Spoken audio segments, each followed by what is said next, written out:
All right, what's up, peoples? I think we're good. What's up, peoples? What's up, peoples? What's up, peoples? It's your boy MM2K back again with another one, co-host of Scram Punks.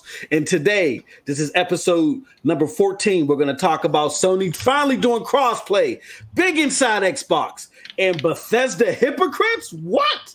But before we get too deep into that, let me introduce to you the panel.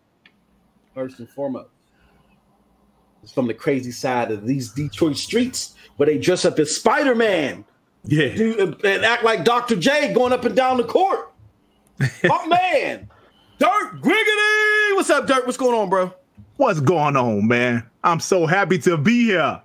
Let's talk about these games, man. Let's do it. Let's do it. All right, and then we got the guy that for 2 weeks in a row did not open up Microsoft Edge. I don't even know. I'm exuberated with excitement. The one, the only TRS. What's going on? What's going on, y'all? Fusion Wolf, aka the Lawnmower Man. Now that I don't mess with Edge anymore, so I'm good. I'm good. He's a lawnmower. He's taking over your toasters. And that's right. Last but not least, this rotten guy, dirty rotten guy, him and his uncle have teamed up to bring crossplay to everything from Nintendo Switch to Sony to your goddamn Etch-a-Sketch. The one, the phony Nathan. Hey, what's going on, guys? And man, we're gonna get into this show today because Mighty Moss, what happened to those Sony business gangsters? What happened? You're telling me, man, those are some gangsters over there. You can't be mad at them. You're full of shit for that one, Nicholas. That's all right, bro. All right, so while I'm tweeting this out, getting this out to the listening public, because this is going to be a hell of a show. Everybody, if you could talk about your gaming week, starting with you, Grimy Neethles. Talk about your gaming week and what you've been getting. Shit, like I've been saying, I see everyone posting these Shadow of the Tomb Raider screenshots, and I'm over here jelly because I never actually played the first two. So I went ahead and beat the definitive edition just 2 days ago, and now I'm playing Rise of the Tomb Raider. Still salty that I never actually played these two games, and I have to kind of wait. What do you think about it so far? Rise of the Tomb Raider, I literally just started it. Like I played maybe an hour of it, but I will say it's a huge step up from just the definitive edition, like going back and forth, like just the way you would shoot your bow. Like now you have the triggers on the Xbox One controller where it actually vibrates as you pull back the bow. Like that shit was insane. The graphics are like, holy shit. You know, a lot of people talk about Uncharted 4, and Uncharted 4 looks beautiful, but I'm telling you, the fact that Rise of the Tomb Raider gets up to around 60 FPS in that mode, I mean, that just takes it to a new step. Yeah. Like that game doesn't get enough praise. It really doesn't. I don't know. Graphically, Rise of the Tomb Raider versus Uncharted 4. Yeah, you know, you probably could give. I don't know. It depends. Yeah, I mean, Uncharted 4 probably does look better, but that 60 FPS is nice on Rise. Exactly. The 60 FPS mode, the performance mode looks nice, and fuck it, I'm going to say it. It's just a better fucking game. So, I mean, it is. I didn't want to kill your channel, Moss. I have a bunch of butter. Hey, yo, the Polies is coming after me today, bro. I just gave him a little taste on Twitter, man. I'm sorry. And I love you all. I love you all. The Polies are upset like this motherfucker said we had business gangsters. We believed in him. He betrayed us. He knew. He knew. He knew. All right, who's next to go over? That's why Neethles ain't shit. Who's next to go over the gaming week? Well, I've been playing the same shit the last couple of weeks, man. I'm still playing. You know, I haven't played Spider-Man in a few days, but I'm definitely going to get back to it. And the Shadow of the Tomb Raider and also 2K. But I'm also looking forward to Forza Horizon. I actually, for the first time, I bought the Ultimate Edition because I love the Forza Horizon series so much. I can't believe I spent $100 on that shit. I really can't. Ooh. But I love that series. I'm not a big race car fan, like a racing game fan, but something about that Forza Horizon, man. I love that 90 plus Metacritic. Be real. Be real. Yeah. No, I mean, I just love those Forza Horizon games. So I'm definitely looking forward to that Friday. So yeah, that's about it for me, man. That's what's up.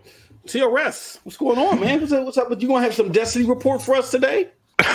No, but basically that is all I've been doing is pretty much a die-hard Destiny. The game's gotten much better, in my opinion, and I'm actually enjoying that. But I will say that I've also been doing side work with an older game for the 360 called Vanquish, and I'm enjoying that, man. That's bad. Yeah, I'm liking that. Yeah. Games. Yeah. So if anybody's ever hasn't played Vanquish, I would suggest it, man, because that grabbed me real quick. So I'm switching between the two games right now.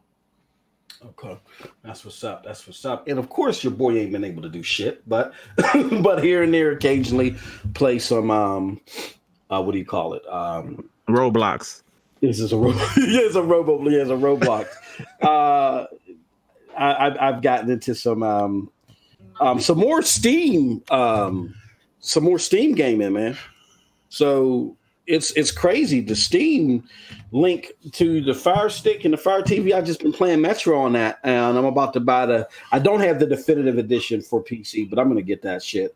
I even tried some of my game, the 58 meta game. You know what I'm saying? So it is what it is. You know, cool feature. I've just been testing it out here and there because I haven't been able to be in the lab, but if I'm downstairs, I can at the very least play it and test it out. So it's a cool feature. With that said, because here's another thing that Nethos and his uncle Sachi have done to me. Ever since I've had to reinstall Windows 10, the goddamn PlayStation 4 remote application looks fucked up. So that's what I use. I put it on. I did a little trick putting it on my 4K TV and then tweaking OBS, and I played some technical tricks, but it's not working now. I think Satya put the hammer down. He dropped Thor's hammer on my PC, and now it won't work. So I haven't done any streams because when I tried doing them the last few times with God of War, the shit didn't come out looking right. But I did Spider-Man recently doing a mic test, and it looked good. My bro Post Up said it looked good too. You know, Post Up can't stand me for shit. So, you know, if he says it looks good, it must look good, you know. But enough with that. If you guys could do us a huge favor, hit that like, subscribe button, you know what I'm saying, that bell for notifications, please. And also retweet this out to everybody because this is going to be a hell of a show. Before we get into our topics, though, my man, the Almighty Spartan God, he says, remember that comment I typed on that video you made about Bethesda? And I said they were just dick riding for Microsoft to get Sony to do it? Yeah, I was right. You know what, the Almighty, I already got Nethos here. I don't need your shit too, bro. No, hold on. He gave me the same comment. I didn't believe him for a second, but he was kind of right. Yeah, he was. No. All right, we're going to get into that. We're going to get into that because I'm not going to let y'all do that to Bethesda. Like how Nethos is for Spider-Man, that's how I am for Bethesda. I don't give a shit. All right. But before we get to that, hey, we're going. Hey, look, man, that crossplay is contentious. You know me, I'm Debbie Downer. I hate everything. That's why the show's called Scram Punks. I'm the old man shaking my fist at the window. Me and TRS. You know what I'm saying? So that crossplay is going to be contentious. But before we get into that, let's talk a little bit of Xbox news. Okay, we're all here's this is saying a lot, guys. And I'm going to just let y'all chomp at the bits at it after we let Griggity give us the 411 because all four of us were Xbox guys, right? Allegedly. Allegedly, yes. All of a sudden. Griggity, I want to say he's not. I won't even call Griggity a fanboy. Griggity is just in a spot where he's tired of hearing everything negative Xbox. And I get him. I get it. I want to say Nethos and I are at the point to where we still prefer the Xbox as a console. Nonetheless, we are focusing on a lot of the fuck ups because we want more. TRS is just like, shut the fuck up. I want to play good games. So we're all at different spectrums of this chart here. But it's to say a lot when only 1 out of the 4 has seen inside Xbox, and this was supposed to be the best one. So I couldn't do it, man. I fell asleep watching that shit. I was like, put that shit on your phone. You're already falling asleep. So we're gonna let Griggity inform us of the highs and the possible lows of Inside. Which get your thoughts on, and what we know that we all know the big announcements, but it's better to. It is. We are eventually going to have to watch this because it's better to digest it ourselves. But we're gonna let Griggity tell us what was going on, and then we're gonna talk about it. So Griggity, if you could inform the listening public what was on Inside Xbox. Yo, I'm sorry, man. Yeah. So I'm going to be absolutely honest here, man. The show was boring. It's Inside Xbox is always kind of boring. Now I'm not. Yeah. Now I'm hyped for Forza Horizon 4, but damn, it's like segment after segment of Forza Horizon 4. It was a little overkill for me personally. Man, they lost me at that James Bond shit when they brought out that card. Like, here's 5,000 codes, guys. Go fuck yourself. I don't give a fuck about the real cars, to be honest with you. You know what I'm saying? I mean, I just don't care about the real cars. So it was a little overkill as far as Horizon 4, but I get it. That's their big exclusive that's coming. So I get it. But I guess you could say it was the best version of Inside Xbox, the best show. Obviously, that's not saying much because all of them been trash, but this was trash, I guess, to a lesser extent, maybe. But they had some news. That's the one positive thing I will say about this show. There was some positive news, some news, period. So that's pretty much it, man. So what you're saying, Griggity, it was like, let's just say you have to go through two piles of shit, right? One pile of shit just has corn in it. The other has potted meat. At least you're saying that this version of Xbox, Inside Xbox, was the pile of shit where it's just corn in it, right? Yeah, man, that's a great analogy, by the way. Yes, yeah. It's all about nourishment, man. It's all about nourishment. I got that out of Huckleberry Finn somewhere, I swear. Yeah. So yeah, that's about it. It was hard to get through though. The big news though, and that was part of my problem too. And then we'll let Nethel snatch this up. The big news of the day was Phil Spencer. Phil Spencer came in the room. He ripped off his shirt like the warrior and shit, started running down with the war paint, and he jumped on the stage and he said he made two big announcements.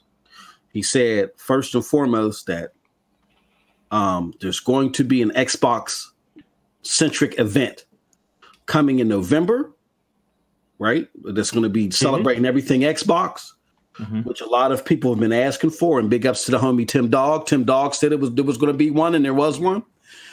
And he also said that there was going to be keyboard and mouse support. Everything that every console owner wants is coming to the Xbox with full integration. And Mike Yabar chimed on that. So Nethels, and if there's anything else, Griggity, that we forgot because we fell asleep or whatever, or we threw up in our throw up trying to watch the show, if you can fill us in. But Nethel, starting with you, and then we'll get the whole panel's thoughts on it. What is your thoughts on them bringing in the head of gaming, you know what I mean, which is a big thing, to talk about this Xbox event, for one, and two, the keyboard and mouse support? What are your thoughts? Well, I'll just start with Phil Spencer. So I will say it is cool they actually got him out here for once, because that means you knew the show had something in it, because every goddamn time Inside Xbox happens, they announce their panel members. It's like, look, you don't see Phil Spencer, you don't see Mike Barr, you don't expect shit from this. But now that he came out and then he announced, there is a legitimate Xbox event happening. I hope it's, better than the PlayStation fan events, whatever the heck they do, because they do like a bunch of shows throughout the year. If they come out here and put up a good show, I'm going to go ahead and applaud them, because he said, I didn't actually watch the clip, but you guys informed me, but he said something like how the last time they had one of these events, they announced their acquisition of Rare. So it would be cool if you announce this event and they say something like they're acquired that one studio that made Star Wars: The Old Republic and Fallout New Vegas. What was that studio, Moss? Obsidian, yeah. If they announced they acquired Obsidian, you gotta admit, Moss, that's pretty fucking cool. If they announce they acquired maybe another studio too, I mean, shit, depending on that studio, that would also be cool. But the fact that clearly they're doing another show like we've been asking for, you gotta give them props. Though I wish they didn't, make me waste an hour of my time watching through garbage, watching through Larry Herb, saying roar in front of a Jaguar, watching a guy take a selfie in front of a Jaguar and saying, "There's 5,000 codes on this car." It's like, what the fuck are these people doing? They even got iJustine out here. Right. I think J-Wags. Oh, I'm sorry. What's up, Randolph Thor? Cool that you showed up. But also the other thing, keyboard and mouse support. I don't give a fuck about it, but if that means I can get more RTS on the consoles, I guess that's cool because I kind of like RTS games. Oh shit, Randolph Thor, what's going on, bro? Let me know if you want to link Randolph, because Griggity is feeling a little lonely here. He's the only diehard Xbox fan on here. And, hey, let me explain that for a second. Obviously, I'm a big time Xbox guy, right? 6996. Hold up. I don't give a fuck. No grown man that prefers Nintendo as their primary console should be named. Holy shit! Hey, that's horrible. Baron would beg to differ, man. Baron would beg to differ. Right. He does wear a goddamn leotard with a Zelda symbol right in the middle of the chest. But that's him. That's just his preference. Oh yeah, and they even got iJustine out there. Just buy iJustine. She should take Major Nelson's place at this point. Yeah, definitely at this point. I was like, the one positive thing that Jeff Rubenstein, whatever his name is, he wasn't on the show that much. That was a positive for me personally. Who the fuck's that? Yeah, that's the guy that constantly like fumbled over his words. He's terrible. It's hard for me to explain exactly. Like one guy that wore the Hawaiian shirt or something at one point to like cover for someone. I think so, man. He's terrible, man. He's terrible. He wasn't the one taking the selfie, right? No, that was fuck. Mongo. I can't remember these fucking dudes' names, man. Yeah, him. So it's the other guy. I know who you're talking about. Yeah. So you were saying earlier, Neethles, that this. I got to admit that if during this XOXO event they do announce that they're picking up a studio like Obsidian, that I have to take another L, even though you've been serving me L's up all week. I wouldn't say you have to take an L because realistically, what has Obsidian made in a while? But you have to admit that is something pretty cool they could do. I mean, Obsidian has some talent there, and I hope enough talent sticked around after Fallout New Vegas.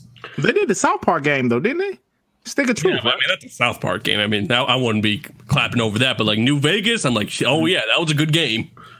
I was impartial about New Vegas, but Obsidian's a good group. And then, of course, after reading the memoirs that changed my gaming life forever, Blood, Sweat, and Pixels, I will say that Obsidian would be a great team to have, being that Microsoft now appears to be trying to seamlessly blur the lines between PC and console gaming, in my eyes. I mean, the keyboard and mouse announcement further exemplifies that to me.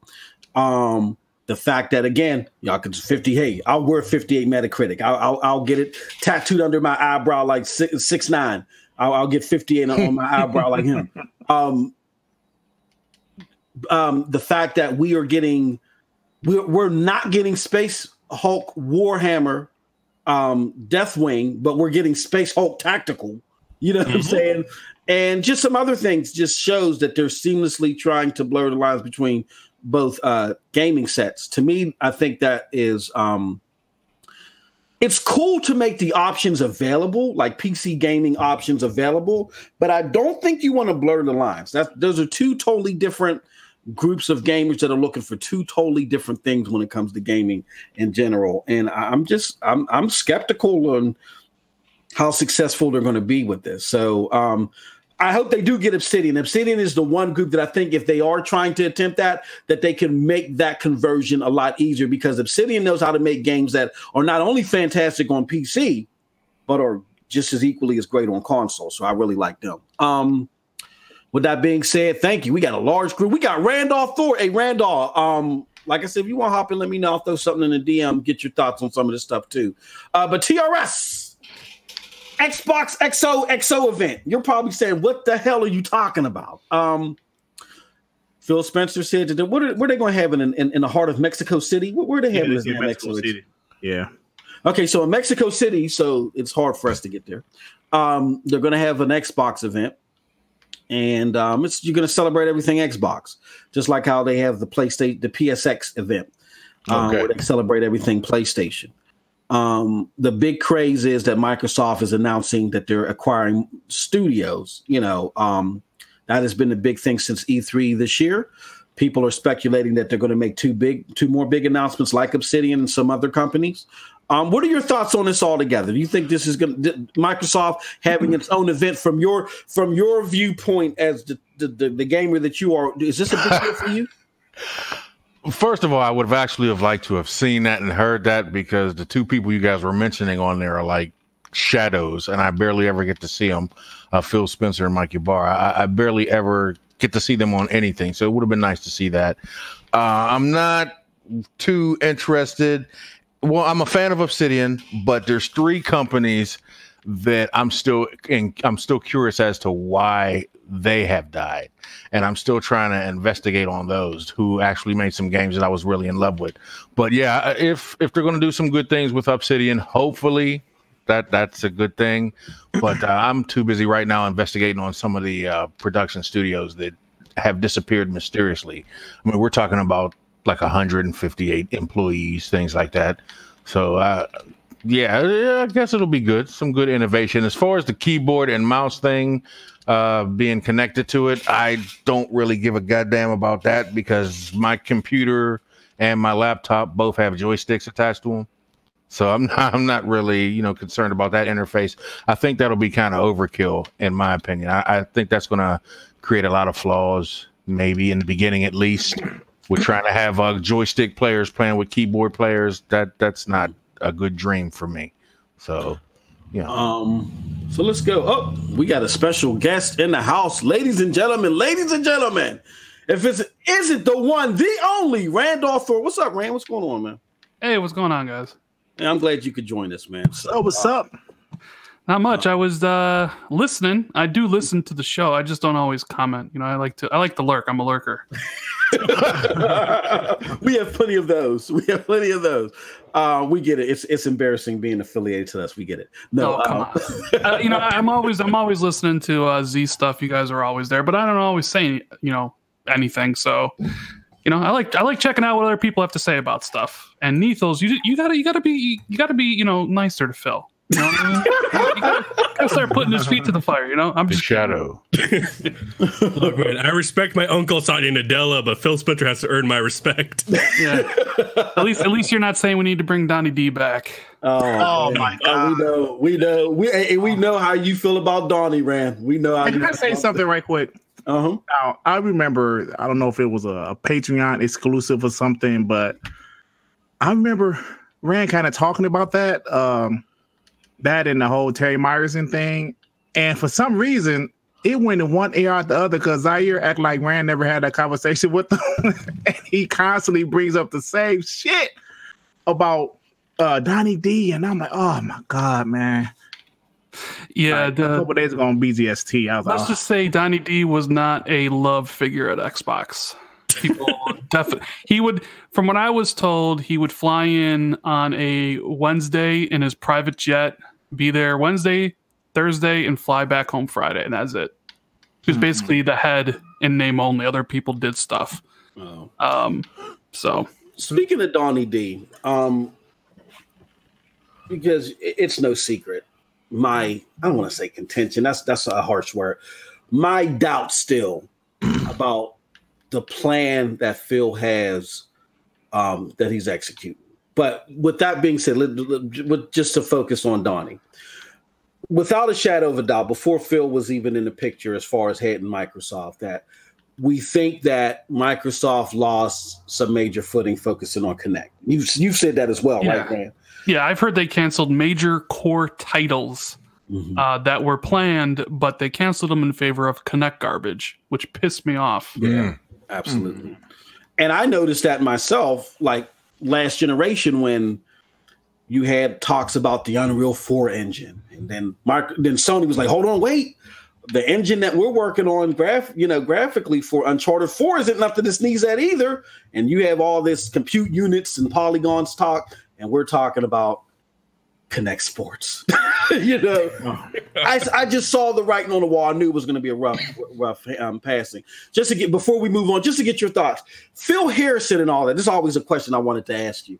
Phil Harrison, you know, the former Sony exec, and I know we're going back in time here, but Microsoft pulling him in after he was, like, from what I understand, a mastermind of the disastrous PlayStation 3 integration.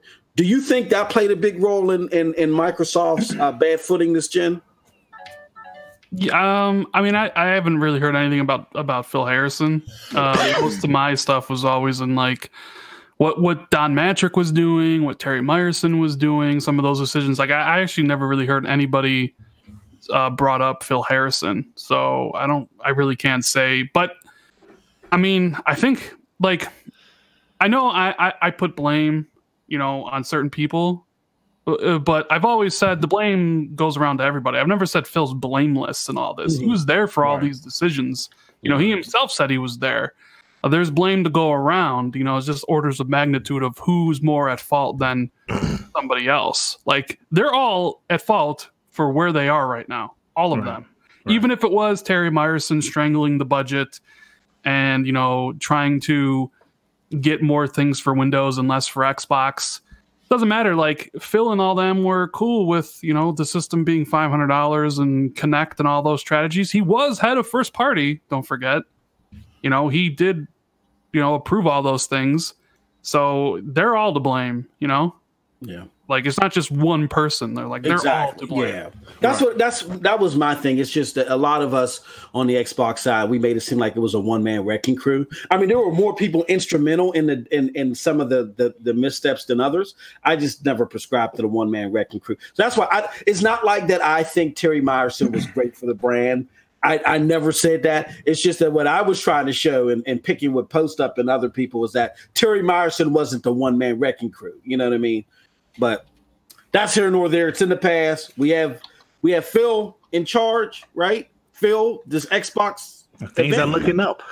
What are your thoughts? I mean, I know you shared them, but if you could share them for a dog shit podcast, what are your thoughts, Rand, on this Xbox event? You think it's a big deal?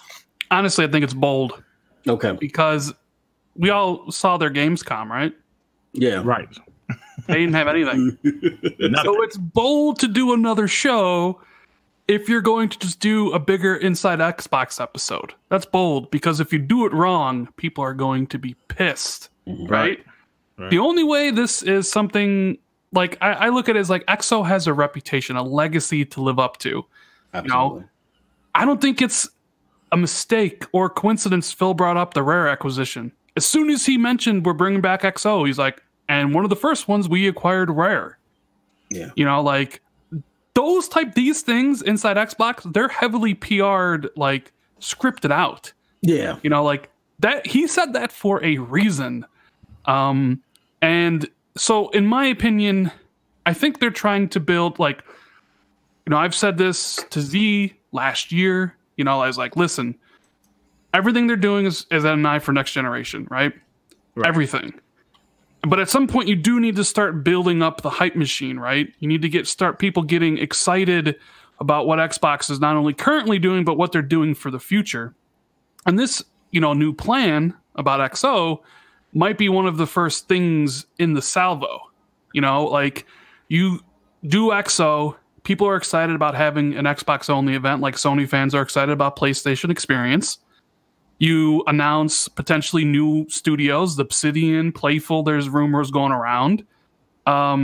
Maybe you show off Ninja Theory's new game. You know, I've been told that when I asked someone very high up at Xbox, you know, he told me, let's just say Ninja Theory wasn't working, you know, like, just wasn't doing anything since they shipped Hellblade back in, you know, they had 4 other teams doing things when they were doing Hellblade. Yeah.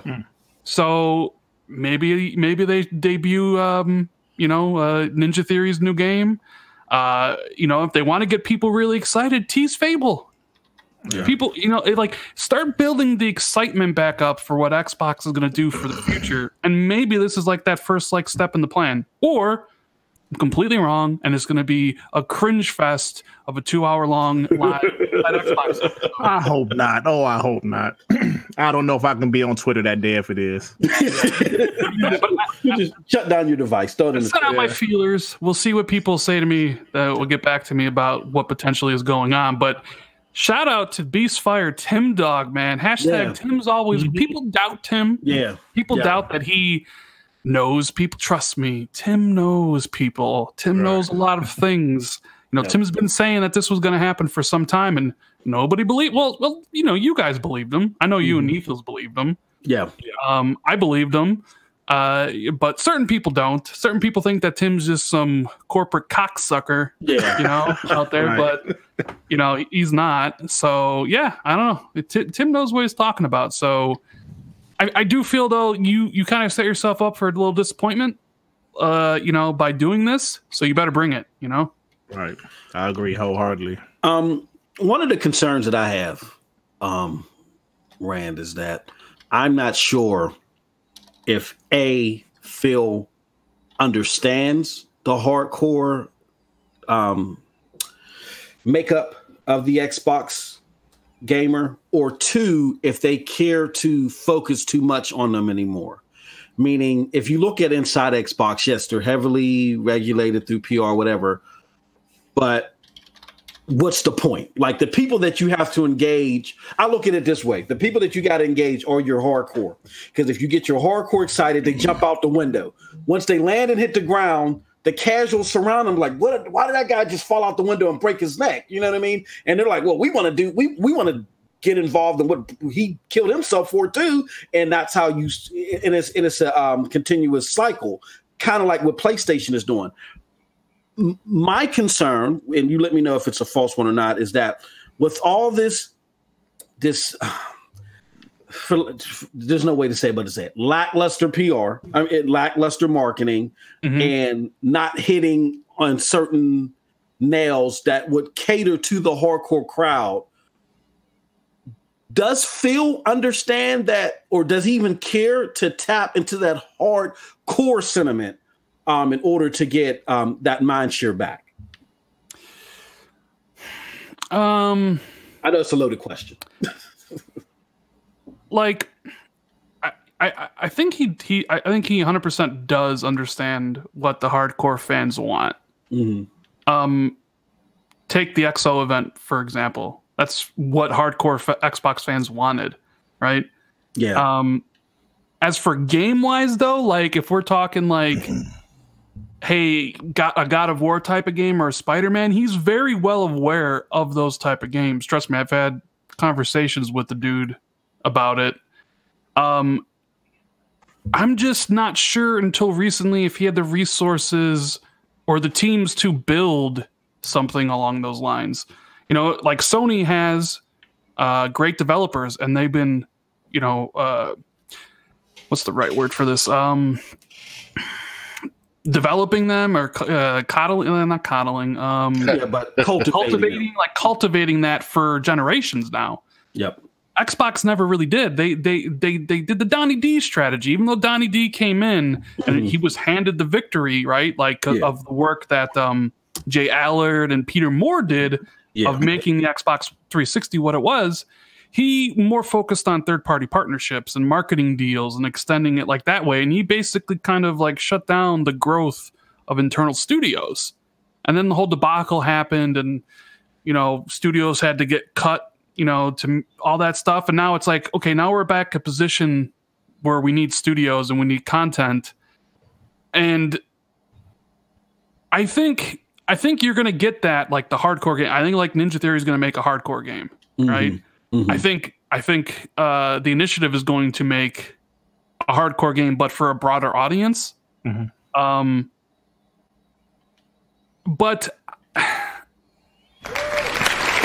some of the stuff we'll never go back to. For instance, the Call of Duty deals where something's exclusive to PlayStation for a set amount of time. He hates those things. So he won't. I don't think he'll do that again. But they are truly all in on reaching 2 million people, 2 million gamers. And the thing is, and I've mentioned this in some of my videos, like, okay, Xbox has a seat at the table, right? Phil's part of the executive leadership team, right? And before, there wasn't a lot of expectations because it was just a part of Windows, and Phil had his own boss and Terry. So it was more Terry's area, or Terry would get the brunt of, like, why is an Xbox pulling a profit? Now, Xbox at the head of the table. Now there's expectations. Yeah. Now there's accountability, right? Xbox needs to pull its weight. So I would imagine there's people at Xbox that are probably also sweating bullets because Satya said, hey, gaming is important to us. But what if, like, they can't get Xbox to reach the heights that they think it can? Are you now at a bigger risk of getting more support cut or dialing back some things? Like, we know they're hiring tons of people. You guys, you saw Post Up's thing, right? 120 people getting hired at Playground. Rare's over 200 devs for the first time since ever. They were at 100 devs on Sea of Thieves. They're over 200 now. I think 343 is over 500. Coalition's approaching 300. Ninja Theory's hiring. Like, they are hiring at an unprecedented right now in the industry. They're, like, deadly serious about having a great first party studio lineup, but they, like, with that comes expectations. Like, what happens if these games underperform? What happens if you can't reach 2 billion people? If 5 years from now, are we going to be lamenting, like, Phil Spencer's strategy and saying hi to Mike Ybarra as the new head of Xbox or somebody else because he spent too much money and didn't get, you know what I'm saying? Yeah. Like, part of me kind of worries about that, right? Like, it's like, man, before you were kind of safe in that area of like, oh, they would never get rid of Xbox because, it's just, it's the one kind of, like, product they have that's, forward facing with customers. But now you have all these expectations. Now you're allowing people to get hired and to build out. But it's like, man, that better come with some results. Satya's, he's probably not going to be happy if, Xbox goes into the red. Yeah. You know what I mean? And not with him, like, trying to turn that stock the way it's been going. So, yeah. I think they're worried about that, which is something you never really hear about. I do think, though, that I think next gen's going to be killer. I know this gen sucked. Well, this gen since 2016 sucked. Yeah, it's going to have to be killer. Like, Microsoft dropped the ball entirely 2 different times last gen, the beginning and the middle. There's no getting around with it. Like, the game sucked this gen. Like, the game sucked this year and they sucked last year. And the fact that Forza Horizon 4 is, like, the saving grace is both sad and awesome. Like, it's sad that the racing game is the best game. Yeah, exactly. Yeah, we got to get our victories wherever, man. Yeah, I mean, it's a great game. Yep. And I'm happy Microsoft picked them up, but it's also pathetic that the racing game is your best game. Absolutely. But I think all that changes. I like, from what I know they're doing and how they're approaching it. Like, I really do think next gen is kind of like a pushing of a reset button. Like, all the problems that people had with no first party studio and all that stuff, that's all going to be swept aside. There'll be, games. Of course, you're just going to have to live with the PC shit because that's not going anywhere, unfortunately. Yeah. I mean, we could just tell. I mean, Mike and Phil are, like, I want to say diehard PC guys, right? At heart. And they really, I think, want that integration between that and the console where they can get it. You know what I mean? And they see where it's lucrative. I mean, if you think about it, the 2.1 billion strategy, if they can launch that first, that's huge. That changes everything. You know what I mean? If they successfully use the streaming service to, hit tablets and phones, I mean, The hell with an NPD. No one will ever know who Matt Piscatella is ever again in life. If they successfully do that. But the question is, will they? I'm sorry, Nethos, you had a question for Rand? Oh, yeah, just want to go off what you just said. Like, if they hit the 2.1 billion, I don't really care. It's fine if they do that. I just want them to have good games to go with that 2.1 billion. I don't want them to put out more crap like, the way State of Decay 2 was, the way Sea of Thieves is right now. I want them to put out quality games. That's what matters the most.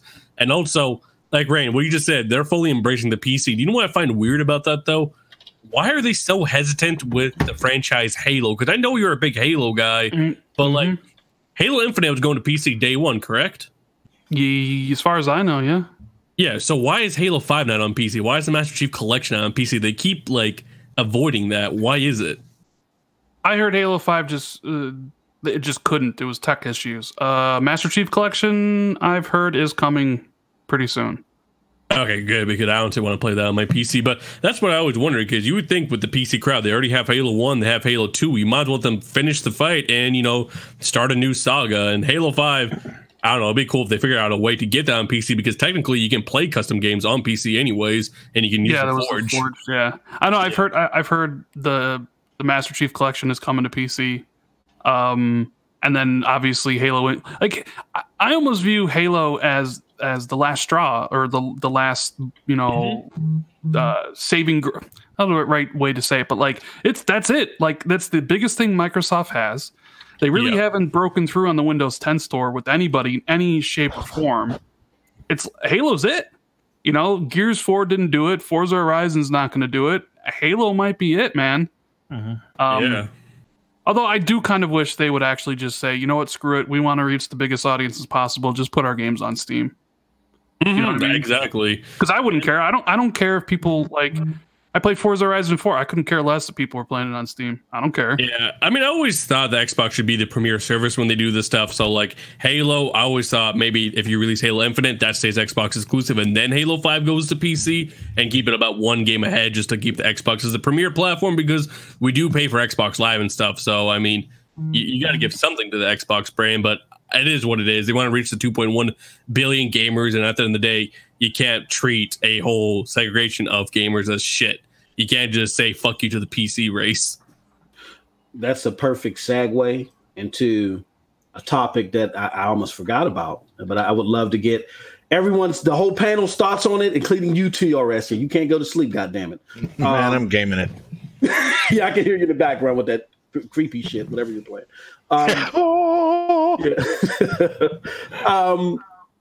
Halo and microtransactions. That became a big topic not too long ago. Microsoft had to come out, or one of the developers, I believe it was Rand, had to come out and clarify some things. But it brought up another topic that grinds my gears. Microtransactions. What is the panel's thoughts on those? What are the panel's thoughts if they're integrated into Halo? Is it a Halo killer, or is it killer to games, or is it not a big deal? What's everyone's thoughts? We'll start with Griggity. Griggity, what are your thoughts on microtransactions? Well, I know this might not be popular, but as long as they are not loot boxes, pay to win, I support microtransactions as long as they're fair. Mm-hmm. As long as they're fair. That's just how I feel about it. Because look, I love the game industry, and we know how expensive these games are nowadays to make. If they can get a little extra income, and there are some people out there that want to buy an extra skin or whatever they want to buy, that's their business. And if it's available, like I use this analogy of like a large pizza, right? You buy a large cheese and pepperoni pizza, right? Mm-hmm. Yeah, that's the basic. But if you want some extra toppings and shit, you want some onions, you want a little extra money, right? I mean, that's how I kind of look at it. Yep. I know people want to say, oh, it wasn't like that back in the day. It's a different time now. Mm-hmm. That's just how it is. And so I support microtransactions as long as they're fair. Yep. No pay to win. And I'm not a fan of loot boxes. And that's the most logical goddamn answer I've ever heard about microtransactions. When people hear that word, they go into like a tizzy and they start getting like upset. Fuck microtransactions. I see the things happening with Devil May Cry 5 so far, which we don't know if it's even going to be that bad. It could be fine, though it could be bad, but I say wait and see at least. Right. However, with the whole Halo thing, because that's what we brought up, microtransactions have been in Halo for a little while with Halo 5 because of the rec pack system. And while people have a problem with the rec system because all your armor is behind that paywall, or you can use in-game currency, but then you have to grind. And they feel that the whole thing with the weapons and Warzone is just bullshit. I don't think it's pay to win, but it is what it is. The thing is, the rec system, I think, has aided Halo in a lot of ways. I know it's brought negatives, but at the end of the day, you got all this free map packs and shit with it. You got big like Halo Warzone Firefight. Like, it's done a lot of good. It's helped the tournaments, have high pools and shit. So at the end of the day, as long as they can enhance the rec system to make it only cosmetic and give you an option to buy specific cosmetic items and maybe get rid of the whole, loot box thing and the whole gambling aspect, microtransactions could still be a good thing because they bring me good benefits. They help add value to my game because that's what it's all about, adding value to my pocket. And, at the end of the day, it's just the way the game industry is going. It is. I don't want to go back to the whole DLC route. I don't like to pay for DLC packs. I always thought that was backwards. And you know what? Like, I say something right quick. I was watching Rand's video the other day about Devil May Cry 5. Now, he made a valid point when he said if they intentionally made the game where it's harder. Yeah. Now that's not fair. Like, now that's some shit I might have an issue with. If they intentionally made the game a grind fest, so you will just say, fuck it, and I'm gonna buy some microtransactions. Now that's not fair to me. But other than that, like I said earlier, that doesn't bother me too much. Your thoughts, Rand, even though they're quoting you here, they're still in your material, Rand. Don't let them get away with this. Shit. I feel the same. Like, microtransactions aren't inherently good or bad, right? Yes, it's how they're implemented that makes it. Right. And they're keenly aware of the backlash that Star Wars Battlefront 2 got. And I don't think they want to revisit that, especially for their biggest title. So we know what real money loot boxes aren't in, right? 100% fact. That's not going to be in. And I don't know. Like, is the rec pack system going to be back? Would you guys consider the rec pack system loot boxes? It was loot boxes. Yeah, it was. So that means it could be back. It just, you may not be able to spend real money on it. Like, you could spend exactly. The thing is like, we don't know anything about Halo Infinite. Like, we don't know what type of multiplayer it's going to have. We don't know what single player it's going to have. It's probably 2 years away.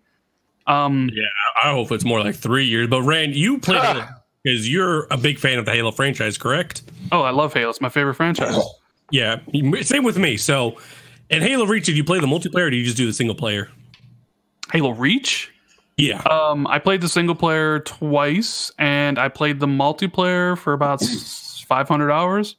Ooh. Okay, so you know what you're talking about. So how in Halo Reach you can actually pay for your armor with the whole points you would earn. So if they want to evolve that system where you can just buy specific armor, I think that's fine because at the end of the day, I don't think people mind the brick pack system. It's just they didn't like the whole randomness to it. They'd rather just buy specifically what they wanted. So if you want to evolve it that way, I really have no problem with that. Well, that's what Fortnite does, right? You can just buy, and nobody cares. Nobody really. I mean, okay, you could argue that $20 for a skin, that's a little too much. But hey, it's your money at the end of the day. I'm not going to say anything to it. If you want that specific thing, buy that specific thing, right? And I'd be cool with that, as long as there was a way to earn that, like in game somehow. You know what I mean? Mm-hmm. As long as I didn't have to spend the money to get that. Maybe they'll copy the battle pass that Fortnite has. They probably will. Like something like, hey, you pay whatever amount and you have all this stuff you could get for free and all these different challenges and all those things. Like, I don't know. Like, I think we just need to wait and see what, number one, Halo Infinite is, and then what the actual microtransactions are. But nobody should have been surprised they were going to do it, right? I mean, no. I don't know, like people were like, oh my god, Halo's gonna micro. It's like we've been living under a rock, right? Like Halo 2 was like one of the first ones to like kind of introduce the concept. Exactly. Yeah, I remember going to GameStop buying that disc to get those map packs and stuff. So I don't know. How pissed is the industry at EA and the Battlefront 2 shit? How pissed is the industry at those guys? Like they're probably, what the hell? They are really pissed. You know they wanted to keep that stuff going, that gravy train. But have you like I said this in my video today, but have you guys seen any game announced since then with loot boxes? I know they exist in their like games that already exist, like Overwatch and the FIFA and Maddens, but most like new games, they're all like, we don't got loot boxes, everything's free. Right. It seems like everybody's staying far away from it. I'm just kind of curious to see which game actually tries to reintroduce it again. You know what I mean? Yeah. Maybe Red Dead, maybe. I don't know. No, I think they can get away with it. Red Dead probably could get away with it. They can get away with it. They could get away with it, but like just the way GTA 5 is, I think they're going to copy exactly how those microtransactions are. You just buy the money, really. Red Dead could charge you $60, then say, oops, we forgot to tell you this game is actually $120, and then people will give them another $60. That's the power that Rockstar has. Speaking about Red Dead really quick and how the multiplayer is coming in November. And you probably have this as another topic, but I just literally thought about it. But how likely is the Red Dead going to have crossplay with Xbox and PlayStation? Because remember, there was that talk, like 2K Games wanted it and stuff, and here's Red Dead. You think that maybe they delayed the multiplayer to get it all stuff working, or like? I don't know, Rand. Because that's a good segue. I'm gonna hold on to that. I don't, because people are talking about Bethesda being hypocrites. I have a different take on that. Oh, they are fucking trolls. I think that they're like, hey, we're not 100% satisfied with where this is at. Guess what? We're Rockstar, and you're just going to sit and fucking wait for this. You're going to wait till we're done with this. And guess what people are going to do? And as much as people complained and griped when Grand Theft Auto 5 did it, guess what they did? They sopped it up, including myself. That was Grand Theft Auto 5. Their inclusion of that multiplayer was the longest I've ever played a Grand Theft Auto game. I'm not real big on Grand Theft Auto games, but I played that game for like a month straight before I put it down, and that's long as shit for me. So I don't see them. I think they. I don't think it had any. That's just my thought. I don't know if it had anything to do with. One of my buddies who tells me some things from time to time, he told me right after Rockstar delayed the game. Remember how it was supposed to come out this spring and then they delayed it? Yep. He was like, I heard they delayed it for crossplay and that Sony's going to open up crossplay at the end of the year. And I'm like, yeah, right. Like Sony ain't ever doing crossplay. And then here I sit and I'm like, okay, game's coming out in November for the multiplayer. I'm like, and Sony just opened up crossplay? I'm like, was he right all along? I don't know. There's something to ponder. Butter. What's up, Butter? What's going on, man? Triple B, Broadband, Bully. Just been on Twitter just watching all the damage controls and shit. Like just I was just waiting. As soon as I seen the news, I was just like, man, during my lunch, I just couldn't stop laughing, all the flip-flopping back and forth. I try to tell people, man.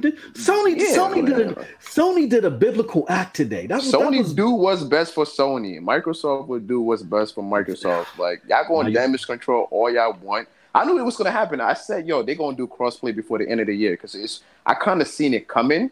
It wasn't that Sony didn't want to do it. It was more of like Sony now know they got enough units. Like so, it's like we gonna do it.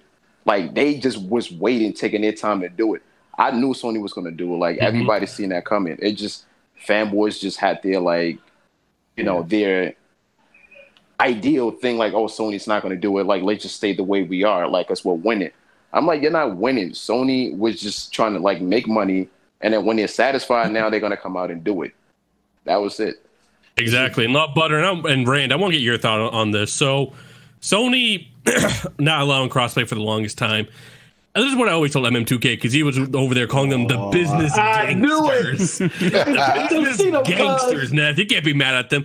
At the end of the day, sure, you have your normal consumers, us casuals, us here in the panel who buy consoles. But the reality is these console makers, Sony, Microsoft, Nintendo, they have two consumer bases. They have us and they have developers. And at the end of the day, you can't fuck with the developers too much because, as we can see, Randy, you know the best. Developers completely turn on you no matter who the fuck you are. You could have been Sega back in the day, the big competitor to Nintendo, because those were the two big guys back in the day. And EA just literally said, fuck you, Sega. And look what happened to them. Sony doesn't want that type of shit. Yeah. I mean, you're right. They very well could have been getting tons of pressure behind the scenes. Right. And just decided, you know what? We're looking into it. We'll have more to say. And then they realize that it's really not going to affect their I don't think it's going to affect Sony in a negative way at all. Not at all. No. What would affect them moving forward if they didn't? Because now developers starting to see that, look, the more people that's playing our game, we could keep pushing out more content and more money. And that was going to be the problem for Sony if they didn't do crossplay, because Xbox and PC and others had kept doing that. The developers wouldn't. They don't really need at this point. Rockstar had enough money. They can say, "Fuck Sony. We don't really need to user base. Like people are gonna want to buy Xbox to get Grand Theft Auto. They're gonna go and buy Xbox no matter what. Like they will turn on Sony. Sony fans will turn because Grand Theft Auto is just that big. Like games like Grand Theft Auto, Red Dead, it's gonna cause Sony to lose units. Like if Rockstar said, "Look, we're gonna do crossplay," Sony has no choice because people were willing to leave their PlayStation to get a fucking Xbox at the end of the day, like for that game. So they figured, like, yo, we're not really trying to lose this 80 million unit base. Like, you know what? Fuck it, let's just do this. Like, Butter. That's an interesting thought, and I'm glad. That's why I'm glad I got my brother Rand here to shed some light here, because I feel like a dumbass now because my boy, what's his name, Peter, I did the Johnny Cochran for him on Twitter.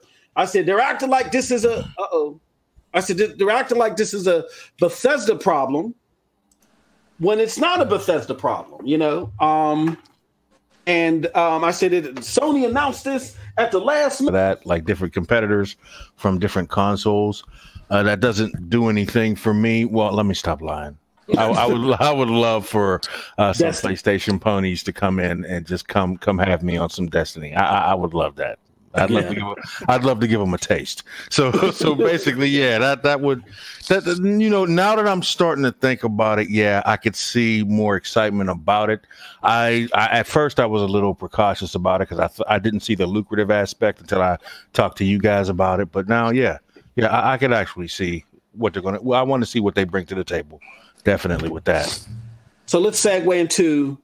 Well, we're still talking about crossplay, but Bethesda being hypocrites is part of that too. So, Rand, being you got that inside information, I won't press you too hard on it, all right, where you got it from your source. But let me ask you, Rand, so are you in the mindset, now that I'm hearing what you just told us, are you in the mindset that Sony maybe did crossplay because Rockstar was like, yeah, you know what? You might want to do some of this because we're looking to add a switch to enable crossplay, and that would really grind our gears if we created this switch and you don't allow us to turn it on.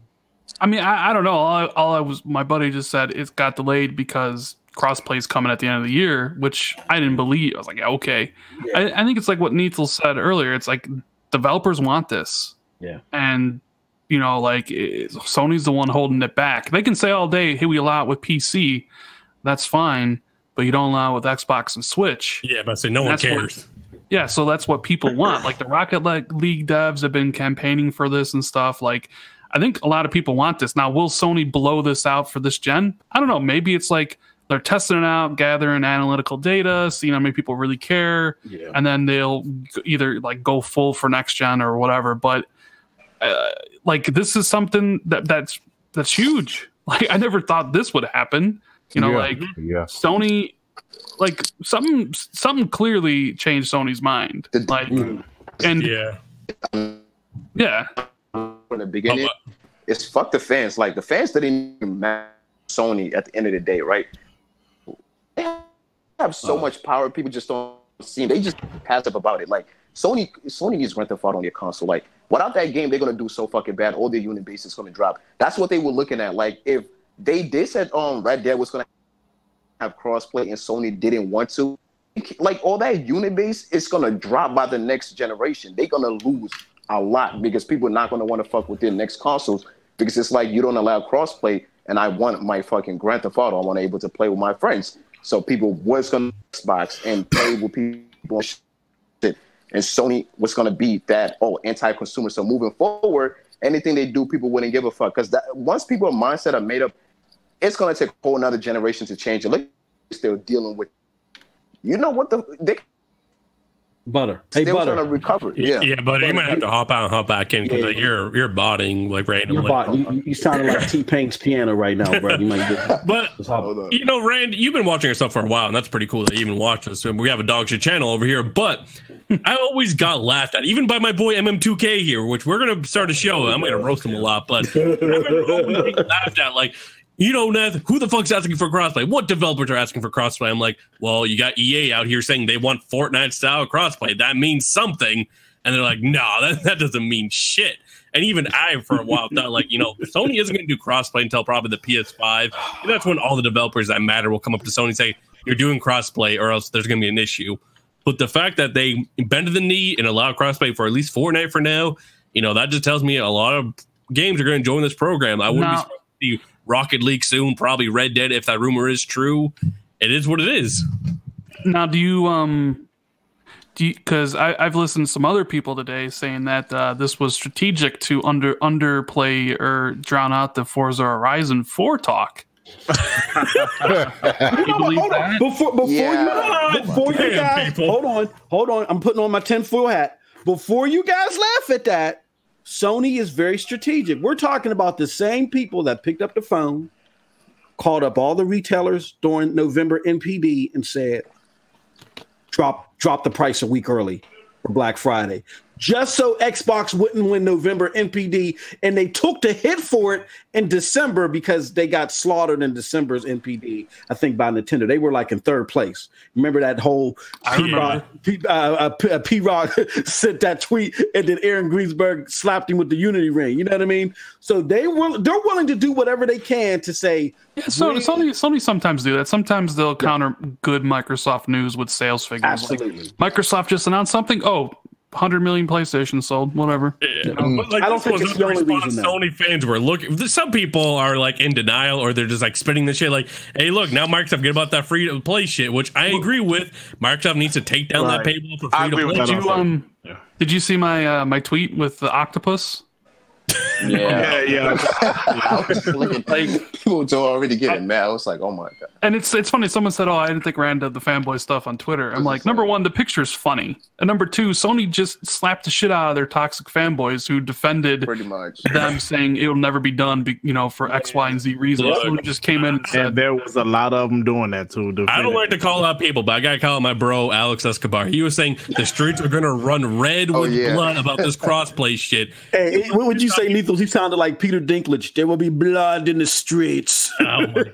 I'm telling you, I think even Doom might have been in the party chat that day, but I was telling me that people are going to start killing each other if crossplay happens because there's a bunch of sickos out there that are going to get mad about this crossplay shit, and these PlayStation and Xbox fans are going to legit start killing each other. He's like, I've been to console launches. People fight on the streets about this shit. And I'm like, yo, Alex, I hope you're joking because this shit's going to be a massive L because Sony's going to do crossplay eventually. The blood will run all over Manhattan. And then didn't expect it this soon, though. You never hustled a day in your life. Someone's going to lose so much money on this shit. People are going to start buying stuff on other platforms. Now Sony loses a sale. I'm like, bro, so Sony doesn't care when you buy shit on mobile? Do they care when they lose a sale there? Can I say something real quick? Yeah, go ahead. Let me say something real quick, and because I'm going to start some shit right now. You know, that's what I've been itching to do this. So I have the unpopular view here, and I want to get everyone's thoughts on it. I don't like this crossplay thing. Here's why. Ooh, this man. Here's why I don't like it.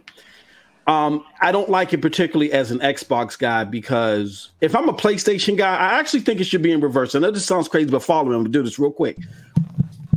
PlayStation got its motivation last generation to do better. You know, they tried their bullshit with the $600 console. It's the cell processor is going to last you multiple gens, blah, blah, blah, blah, that garbage. And then they got their motivation when they lost, 75% market share and went down to 45% last gen. So they got their motivation. Microsoft needs motivation. And by them losing to market share possibly 80 million consoles to 40 million, I think having the ability now to not have to focus so much on mindshare, because now if your people want to play with PlayStation people, they don't have to make the difficult choice anymore. All they got to do now is just do crossplay. Call it 10-4 hat or not, I think that's going to hamper somewhat of a competitiveness to Microsoft, because if you don't have crossplay, then you got to fight even harder for that mindshare, because people are going to make the tough decision. Do I stick with the Xbox console, or do I turn it in because I play mostly Fortnite, and do I get a PlayStation console instead? I would 100% disagree with you. Yeah, I was going to say this. Like, when it comes down to that, I'm going to be honest with you. Like, it doesn't matter what Microsoft do. Sony is just going to have a big. That's just facts, and nobody's going to change that. For some reason, like, I don't know what it is about the PlayStation. People just want to buy a PlayStation just to say, I have PlayStation. Like, it doesn't matter what Microsoft do. They could do great, but as far as outselling Sony and, like, hardware-wise, I don't see them doing that. So at this point, it's just like, look, let's buy some studios and get our first party, and whatever happens, happens. Like, they don't really need to kill themselves to try to outcompete something that you really can't do. It's almost like one of those battles, like, Sony just has hardware side on the lockdown no matter what. But software, Microsoft can probably do better. Like, I mean, you can still make your money, like, in other ways, but trying to be somebody at something that you really can is just kind of, like, pointless. Because let's be honest, Sony will always beat them when it comes to selling hardware units. Like, it is what it is. Yeah, and you have fans on both sides. Like, even Philosopher Doom over there would never buy a goddamn PlayStation. No matter what he tells you he's buying the PS5, he's not going to do it. But at the same time, Mighty Moss, I think it's the exact opposite. Because of crossplay and stuff, Microsoft has to work harder than ever to give you a reason to even buy an Xbox at all. Like, they're going to have to build up their first party. Yep. Like, that's why exclusives are going to matter more than ever now that crossplay is a thing, because the exclusive experience of playing on a PlayStation and Xbox is going to become irrelevant. So you're going to have to prove to people why you buy this console. You're going to have to prove to people this console has the games that you just can't get anywhere else, or in Xbox's cases, though, they have the games that you can only get on a console at least. Right. Well, I mean, I don't want to, like, burst your bubble, but console, PC, and probably your phone too. Like, they're going everywhere. That's what I mean. There's the only place you get it on a console. Like, Fortnite. A reason to get into the ecosystem. But I will say, this is smart by Sony, because it really kind of turns the focus away from Sony. Yeah. And more back onto Microsoft, because now it's like, now everybody's like clapping, like, all right, this is great, Sony. Like, we're glad you're doing this. And now everyone's like, Microsoft, why do you have a paywall restriction for, free-to-play games? Right. Which, people call me out for in my video, even though I've talked about on the podcast. I guess I have to actually make a separate video for that. It's not like I haven't emailed people at Xbox over this and be like, you need to drop this. And I did that months ago, right? But I don't know. Like, I think it's smart of Sony to do. It turns the focus back on Xbox. This almost is like what I heard, and now you may or may not believe me, right? But I know this to be true, at least to a certain degree. But back in 2013, I was told without a shadow of doubt, Sony was doing the exact same DRM strategy as Xbox was. Yep. And they pulled out from it, pissing off all their potential partners that had worked long hours to get it done. And they did it for strategic reasons, business reasons. Yep. And it's not something you ever hear about, but let's just say from the people that tell me certain things that end up being true, this is something that was told to me as well. So I want to know what happens behind the scenes. Shit happens like this crossplay stuff would be interesting. Yep. Some stuff has to happen behind the scenes. Oh yeah, of we course, never hear of about. course. Like, cause the way like they were talking on Sony's side, they wasn't gonna do it. Like that statement said. Like when I read that, like when he was like, "Oh, PlayStation's the best place," I was like, "Yo, they really not gonna do it." But to turn around right there, something might have hit him. Like somebody might have made that phone call. Like, "Yo, do it." And they just like, all right, fuck it, we got to do it because he said so, or they said so. So I really want to know what really changed their mind because Sony, they got that Japanese mindset, that Yakuza kind of shit. So somebody above them kind of like wants to frighten the shit out of them for them to change their mind. So I kind of do want to know that shit, like literally last week. Yeah, that Fortnite's the best place. The PlayStation's the best place to play Fortnite in. Like literally last week. And a week later, they're like, "Oh, everyone can play Fortnite together." Yeah, that's why I was when I seen the news, I couldn't believe it. I'm like, "Damn, Yoshida just gave in like that." Like, nah. I mean, somebody must have forced his hand. Like, So it's kind of interesting. Though we'll find out. Okay, so let me chime in real quick because I know 99.9% of the population on the East Coast Atlantic disagrees with me, but my man, the Banghouse says, you know what? MM2K is kind of right. Sony helped Microsoft, but PlayStation is a bigger brand. Hey, I'll take that. Me and Banghouse, we believe this is bad, but no. No, that's a great point.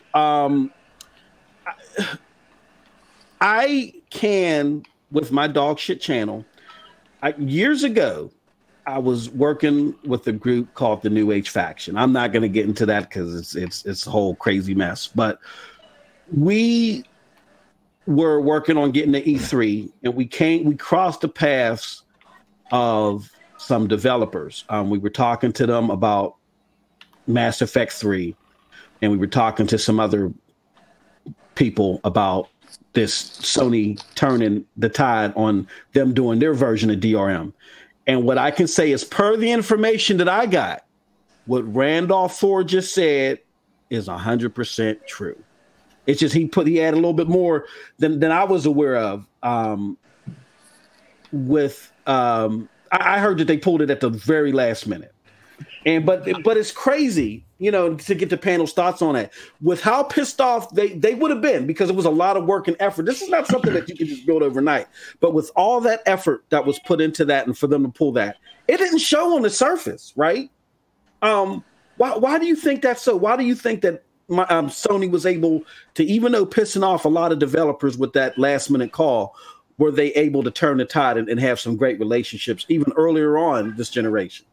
Because the mind share. Yeah, because at the end of the day, they sold the most consoles and people buy games on PlayStation, and devs don't really want to rock that boat too much. And people hated the Xbox. Yeah. Oh, dude. Yeah. People hated Xbox for that whole thing. So you could argue Sony was very smart for doing that. Yeah. If it's true. So, like, was it? I'm sorry. Go ahead, bro. I was saying if it's true. I was gonna say, like, did it happen at E3 though? Like, I don't know. Literally, I don't know the specifics. All I know is that they were in it together with Microsoft and a whole bunch of third-party partners, and it was something that had been worked on for years, and they just pulled out. Wow. I think it was a decision that was made a couple of weeks before going into E3, because Microsoft was so confident. This was 2013's version of Crossplay, where people were like, are these companies going to do it, or are they not? And so then there were discussions about how it was going to be implemented. Everybody thought they were on the same page. It was like, I'm not dipping my foot in the pool unless you do it first or you do it at the same time. And Sony bamboozled everybody into thinking they were dipping their foot in the pool too. And right when Microsoft went in, they said, you know what? Strategically, we're not going to do this. That's what I heard.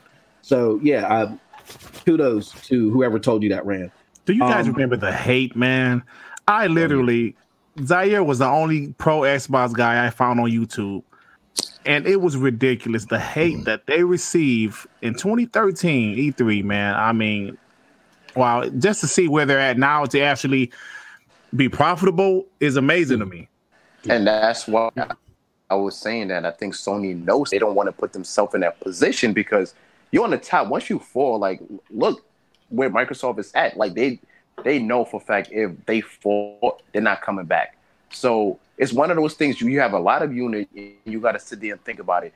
How many people really want crossplay? I know we got 80 million. If more than a half wants it, we don't want to piss that side off, because if we lose that, we're not coming back. Like, because the way the industry is going, they know they can predict it themselves. So they kind of got to do what's best for themselves at the end of the day.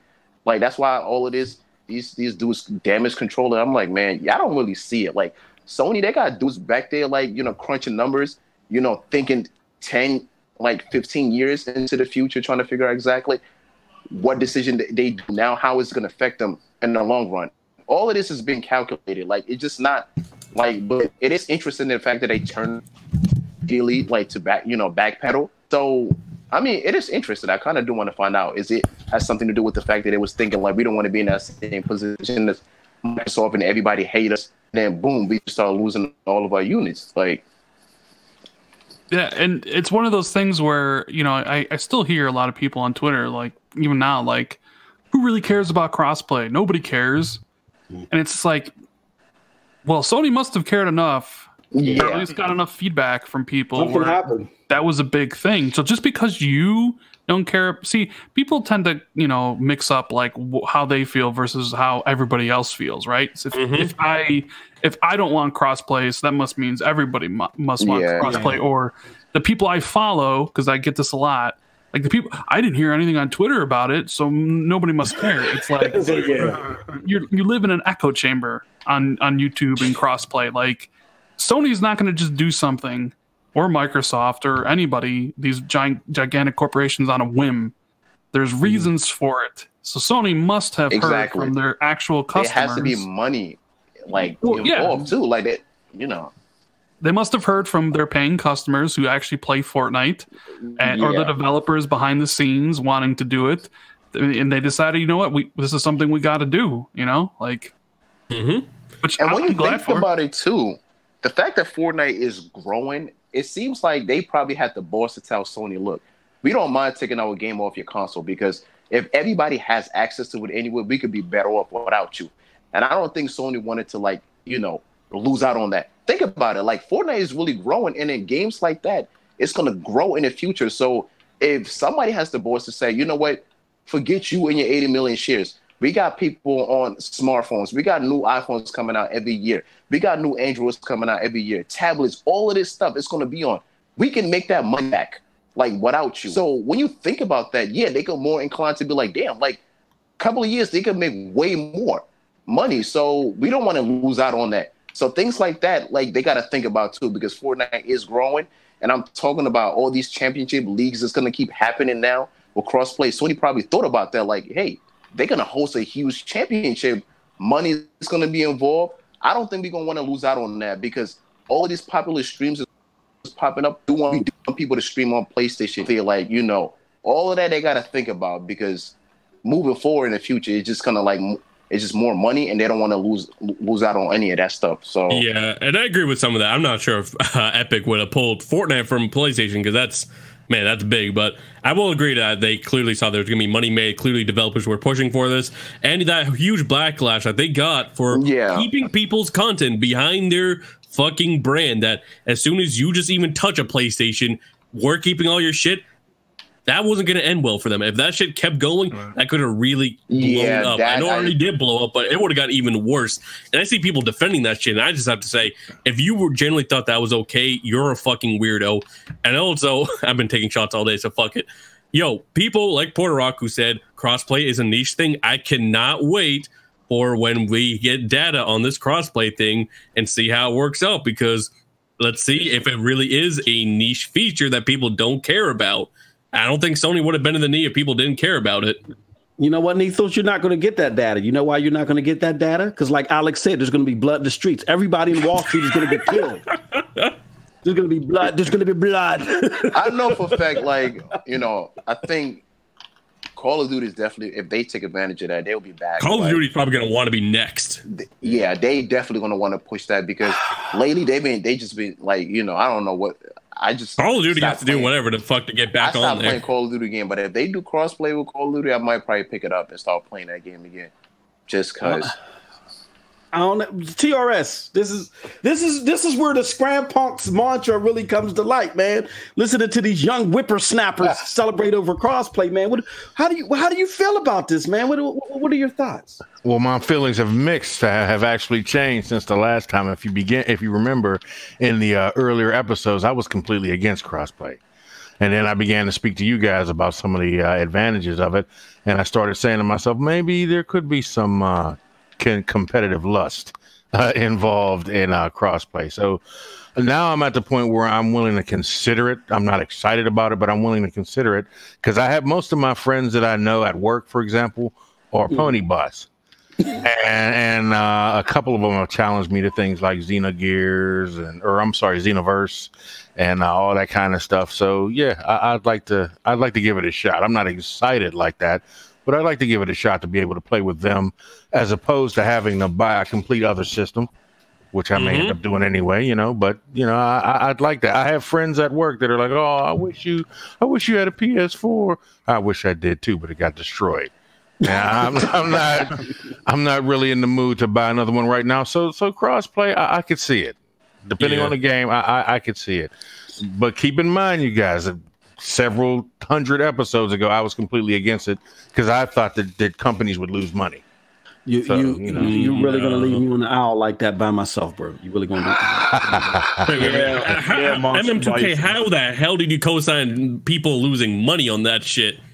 Well, I know you know numbers. What the hell? I didn't co-sign that. The developer, yes, I did. I'm trying to backtrack. Beatles, I'm tired of your shit, bro. Okay, business gangsters. What if eventually this leads to cross save? Whereas, like, that's you start off cross progression. I think that's like, evolution. Okay, kind of like so. Say you're playing Call of Duty single player on the Xbox. Yeah, and you want to play this single player on the PlayStation. Well, your save is there, and you can just do it. Yeah, that would essentially allow the developer to sell 2 copies of the game where they only would sell 1. More money for the developer. That's true. And this is what's going to have to happen. I mean, being that they've already opened Pandora's box, fuck it, go all the way. Implement cross progression because I don't want to grind all the way from level 1 to level whatever it is in Destiny again on my PlayStation 4. Do cross progression, and like you said, do the cross save. Just get that out there. Let's do this, man. If you're going to do it all the way. Matter of fact, I think that that idea is so good because people are more inclined to buy 2 copies. Just exactly. That's because they like, all right, I can carry my stuff. Like, cause I know people where they have PlayStation in one home and an Xbox in another home. Like, I know people like that. I mean, they really have consoles in different parts where they go. So they're more inclined. Like, all right, I can play here. When I travel back to my other place, I can have, just pull all my saved content. People are more inclined to buy multiple copies just because of that. People really will go out and buy 2 copies. Good. Last question before we go, people. We go because us old men got to get to bed. Thoughts on as it relates to this Bethesda? Are they hypocrites? Yes or no? Hell yeah. Nah, I think they're just fucking trolls. I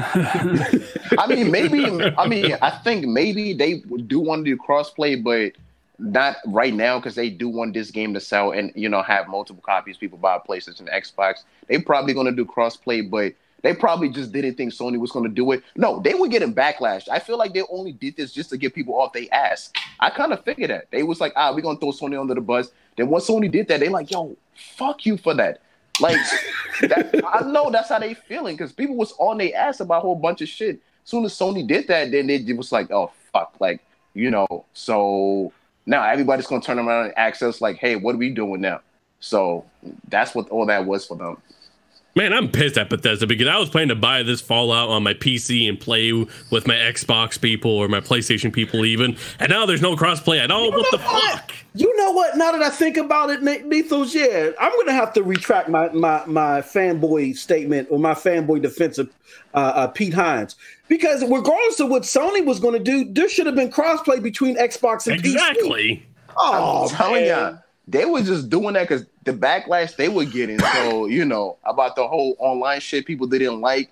So now, You know, and I got you, Butter. I got you. Yeah, Butter. so they like, we're gonna throw Sony under the bus. This is the perfect time. Like, you know what, Sony, either do crossplay or you're not getting a game. You see the bullshit take an L from D Almighty fucking Spartan God about this. Yeah. And you see the bullshit game they even promoted was a car game. I was like, yeah, I know, man, like, you know, go somewhere with this. The reason there's no crossplay in Fallout 76 is because it's not the online's not even going to work anywaes. So yeah, probably he's right about like this is Bethesda who puts up the buggiest games imaginable. Yeah, he's right about that. You know what, Rand? That's for as a Bethesda fanboy, that's slander. He can't even defend that. He's right about that. It's really not going to work for like at least a month. I would imagine. I mean, I saw Pete Hines' response on Twitter. Maybe the game was developed without the crossplay stuff in mind. Who really knows? Man, come on. It looks bad though. Bro, they have like a Sony response out there. It's bad. It looks bad. It looks bad when Todd Howard's like they're not as helpful, and then if they do it and stuff. So it's like, I think I said to Di, I said to him, I was like, dude, Bethesda played Sony. Yeah. Like, you know, I don't know. Like maybe for their next multiplayer game, like I think they're focused on actually having this work and not being a broken pile of trash online. Oh man, don't do that. Man, I'm just pissed off. I want to buy the PC version and enjoy it anywhere. No, I have to buy the Xbox version. Oh god, get out! You have to play on that I know. Xbox. I want to enjoy it 60 FPS. Oh man, yeah, because Rand is all about the frames, dude. You got a beefy as shit PC now. I do, and I don't game on it. I could play Forza Horizon 4 right now, or I could have. I mean, I have Forza Horizon. I could have played it on my PC, but I chose to play it on that stinky Xbox. You know, I mean, I'll play it on the Xbox. Play that 4K option, man. anyways. I could have had. Well, I don't know. I don't know if my PC's that beefy to do 4K 60, but. At least 1440. Well, no, I don't even have a 4K monitor, so no point in doing it. Yep. But yeah, I always choose the frames, dude, because it gives, in my opinion, a better experience. Yeah, it does. It really does. Like I was just started playing Rise of the Tomb Raider, like I said in the beginning of the show. Yeah, I know I'm like 5 years late, but I have to say, going from the fidelity to the 60 FPS, yes, the fidelity looks a little bit better, but it's just not worth it, man. That 60 FPS is killer. Yeah. Yes. I mean, you just got a bunch of graphic cores, man. They just like shiny shit. They don't even know. People are like, but you bought a 4K TV. And I'm like, yeah, it also does 60 hertz as well. Why don't you use that?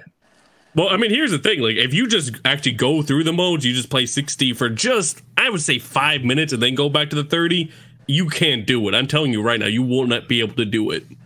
Yeah, I remember when I played Shadow of the Colossus on the Pro. And I did it and it looks significantly different in both modes, but I was like, dude, I can't play it in 30. Yeah, like, I need that smoothness, man. Like that's what it offers. And Forza, it's a racing game. Of course, you want to play it in 60 frames. Yeah, shit, man. I was just thinking about all the mods and shit you would have on the PC because at the end of the day, I could have just played with my Xbox people. I would have had a 60 FPS option because that shit's gonna be 30 on the consoles. But god damn it, Bethesda, you fooled me on that online. Oh no, it's gonna be a disaster. Yeah, Bethesda. I have to say this. I don't think in the history of my life being on this planet I've ever said anything negative about Bethesda. But tonight is going to change. Pete, Todd, like I get that you guys are working on the beta. I'm not going to be as haterous as Randolph Thor and say the shit ain't going to work for decades and decades, and that's why you're not implementing it. But I will say I get it. You guys are trying to QC this and make sure it's popping and running as smooth as possible at launch. But perception's 9/10 of the law. I'm gonna tell you just like I tell Phil, this is not a good look. Like you don't even have crossplay possible for between the consoles and PC independently. You guys better do this sooner rather than later. It just doesn't look good, and I'm sorry that Sony sprung this on you or whatever the case may be, but it is what it is. You guys make the big dollars. You got to make this happen. Sorry. Man, they knew this. They just want people to buy multiple copies anyway, right? Because they know people not going to go out and buy multiple copies. Bethesda pulled the Hail Hydra shit. The Bethesda-ness in me refuses for me to agree with that. I'm sorry. Hail Hydra. All right, with that said, excellent show, guys. I think that's it. Unless anybody else wants to chime in on anything else. Did we miss anything? I have one more thing, if possible. If sure. possible. Now that I'm hearing more about this Bethesda saying to hell with crossplay, I have a question then. If they are truly going to deny any possible crossplay, if this is true, then are the rumors false about because of the minimal storyline and everything that's supposed to be in Fallout 74 now? Is it a rumor that they're trying to make the gameplay more compatible and more competitive with Fortnite and PUBG? Nah. I don't know. I didn't hear that. That's what I'm seeing in my gamer news and all that. That they're actually going to minimize the storyline, and there's going to be some robots and stuff you can speak to, but no humans you can really speak to except for the PvPs. And they're going to try and make it more competitive, like open world, like Fortnite or PUBG. I don't know if that's true, but it makes me cry because I'm not a fan of either one of those games. I'm sorry. And I'm a big Fallout fan. I'm also a Bethesda bot. So it kind of scares me. The problem with that is if they are doing this on the heels of PUBG, well, not necessarily PUBG, but Fortnite, particularly Fortnite is, I think, more than even Rocket League, set the standard for crossplay. They said when they quote unquote accidentally flipped that switch, ran. You know what I mean? I think they're the ones that set this into motion. So if what you're saying, if what you saw TRS is correct, then that makes it even worse for Bethesda. That's what I'm thinking. Yeah. It's a feature, man. I don't know what the hell they talking about. You have a whole bunch of software engineers. You're gonna sit there and talk about Sony and tell you earlier. They can make that any day. Just it's a netcode thing. They could just do an update and boom, right there. Like Fortnite did it. Like flip the switch and boom, right there. Everybody in one lobby. I said. Yeah. But it's good that Butter had mentioned that. That's a very good point, Butter. I know for a fact that even things like co-op. Remember when co-op was like, "Hey, make this game co-op, make this game co-op." And I remember when Doom 3 came out, it was revealed by ID that things like co-op are already coded into the games. Yeah, it's just up to the developer whether they want to flip that switch or not and deal with the possible mess afterwards or whatever. But that stuff is coded into the game already, and maybe crossplay. It's a huge online game anyway. So how the hell are you going to turn around and tell people that you can't do crossplay? The game is literally based for online. Like, such a I'm like, dude, like, you're such a I was just like, bro, you're just trying to damage. You can't damage control this shit. So crossplay is truly a procedure that isn't as hard as it seems as far as multiple systems. No, it's literally been done by accident. Well, they say it was an accident, but it's really a flip of a switch at this point for a lot of games. Wow. Okay. Yeah. But before we leave, because we got Randolph Thor here, and we'll probably never give him again on this dog shit. Randolph Thor, without revealing anything you can't reveal, what's going on with this Perfect Dark? Oh yeah. I'm not going to force you to reveal stuff you can't reveal, but I don't really know anything about it. I did mention to somebody, I said, hey, I think the initiative is working on Perfect Dark, right? That's their game. And this person said to me, it's not fair to look at what Daryl Gallagher's previous history did, what he did in his previous studio, and then make assumptions. So I don't know if what that that means I was on the right track, but I have sent out feelers about Perfect Dark, and quite frankly, I don't care about Perfect Dark. I wish they did. I don't. You know what I mean? I want the initiative, or I'd rather them just do something new. I don't know. I've never been a fan of Perfect Dark. I agree to that, but it just seems that Microsoft just re-upped on a lot of Perfect Dark properties for their. That may just be standard procedure. Maybe it really does mean something. I mean, didn't they renew the Scalebound stuff too at one point? Or maybe they did? Else. I don't know. Damn, I'll definitely. But you're the one guy that told me Scalebound has flop written all over him. Like, man, Rand, you're crazy. And then they canceled that shit. You did say that. I remember. That shit. I was like, God damn it. I was told pushing this man again. I was told back early 2016 that it would need another 2 to 3 years to finish. Wow. And which is the exact reason why they canceled. And if you go back and look, They announced Nier Automata release date, and then a month later, the game was canceled. So, is it a coincidence?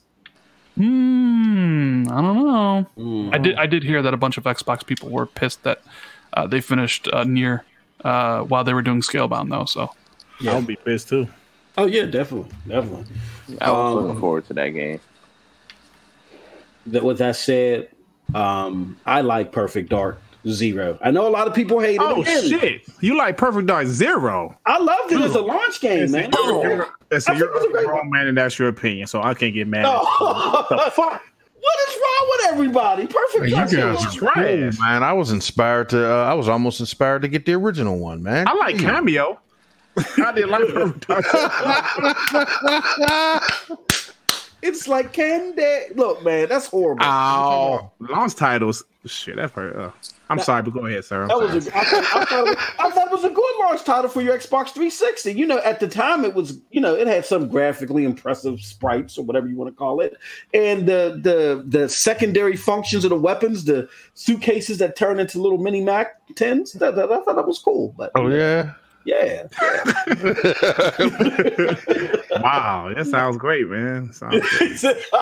That's horrible. With that, we're closing out this goddamn show. Hey, no, big ups to Randolph Thor for joining us, man. Thank you, sir, for sticking with us in this dog shit channel and this dog shit show for that long, man. Thank you, and we hope that you make your way back, man. Hey, thanks for having me. Yeah, love to come back, man. Well, there's always something interesting going on, Definitely. And I want to thank also our other two guests, my man Neethles, dog shit Neethles, always trying to serve me an L on Twitter. Neethles, no, before we do that, because just be giving out L's, man, on Twitter left and right. Yeah. The L Reaper. The L man. Privacy police. Rand, I think I made you, well, not that any of my subscribers don't already subscribe to you, but if you want to put your link in the chat, Rand, I made you an admin in hopes. Oh, well, I mean, if anybody wants to just drop by, it's just YouTube. Just type in Randall Thor 19. I'm sure you'll find it. Cool. All right, and Neethles, who are you trying to harass and slander this week coming up? Do you got right there? I'm hanging with my bro Alex Escobar. He's not going to escape this L. And you know what, poor Rock, we're going to have to see and question his integrity here, because he kept saying crossplay was a niche feature. So we'll see what he does on the multiplayer podcast. He might wiggle his way out, just like Jay Kratos over there. But shit, MM2K. Well, both me and you are here. You want to talk about that new show we're about to launch? Yep. So we're doing a new show. It's going to be on Z's Patreon. So you're going to want to join the BG. What is it? Is it labeled the BGST Patreon? I'll put a link into it in the description later. Join that. Become a Patreon member. We're doing a special show, bi-weekly show for the Patreon, and it's for everybody, but. What we're trying to do is we're trying to get a real good filler for the Xbox community that want to send off messages to Phil and company about the direction, the concerns they may have, the kudos they want to give. It's not going to be all negative. This is going to be a mix of everything. But I personally want to have the biggest and the most accurate representation of that brass here, and that's what the purpose of the show is. More details on that. We're going to have the first show Saturday, right, Neethles? Absolutely. More details coming on that. And anything else to add about that, Neethles?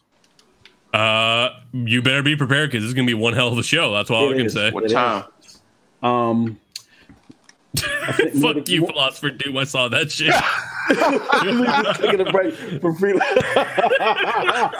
Hey, yo, this dude tried to chop my head off for saying anything negative about. He followed me to 6 DMs. All right, oh, bro, you have no idea how hard that was to get that shit, because I did not have that screen capped. Oh man, but no, we're gonna do show, and we want, and it's for everybody. But if you're an Xbox fan, particularly, we're gonna do our best to make sure that, like I said, the entire brass of the Xbox fan base is represented there. All right, my man, Lil Butter, Butter? Hey, yo, Butter, you killed it today, man. What's going on, bro? What you getting into, man? Man, I mean, I don't even fucking know. I just been working, to be honest with you, like trying to like enjoy this weekend coming up. But my boss is trying to have me come to work, so I'm like, I gotta tell him that I'm sick, because he ain't been in work all day. So I'm about to make up some bullshit. That's what you got to do, bro.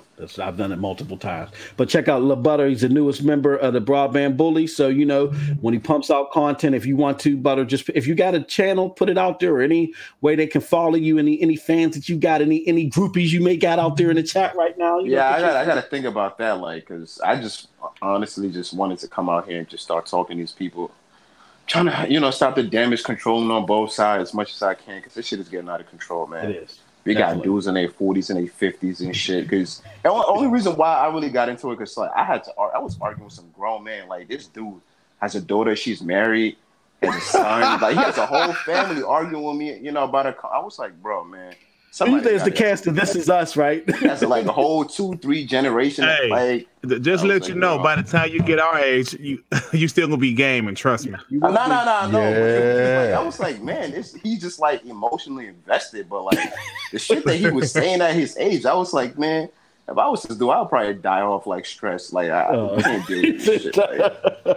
Like he was just wilding. Like I was like, man, look, I love gaming just as much as you, man, but you're not making no goddamn sense, man. Bizarro Fusion Wolf. Yeah, Bizarro. Every time Eminem has a beef, here comes Bizarro's old ass to get with each other.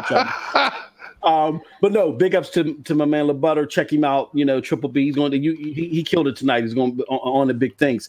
And the co-host of the show, my man Griggity. What's going on with you, bro? What you got coming down the pipe? Hey man, nothing. Check out my awful channel, Dirt Griggity. That's Dirt Griggity, Griggity. Don't ask me where that come from because I don't even know. But man, it's great to be on a. Oh yeah. Credit score went up 10 points because I'm on a podcast with Rand, so I feel great about that. Yeah. And that's it, man. I think Rand was feeling sorry for us. He's like, "Oh, let me clean." Oh, stop it! I'm nobody special, man. I don't know. People. Today, somebody tweeted me saying I need to end the console war. I'm like, I'm not Gandhi. You're gonna come out on a floating throne and just say, "Be on." But no, you're the man with $1 million, Rand. Come on, man. I actually play games in these gaming streets and don't just talk about stuff. That's impressive, though, man. Like the more I think about that million, listen, I had a 360 day one, and I literally just hit 100,000. Yeah, shit. I thought I had a lot. I mean, when I see he got $1 million, I was like, I'm not even going to try no more. Like that's just crazy. Take me another 40 fucking years. I played a lot of great games, and I also played a lot of shit. So. Shit, I used to think I was on a roll with that shit. People say I'm too. People say I'm too forgiving and I give like high grades to a lot of games. It's because I've truly played trash. When people come out and say State of Decay 2 is trash, no, I've actually played trash games. State of Decay 2 is not great. It ain't trash. I've played games that are 2s and 3s and 4s and stuff. You know what I mean? Exactly. That's what I like about, and that's what I appreciate about you, Rand.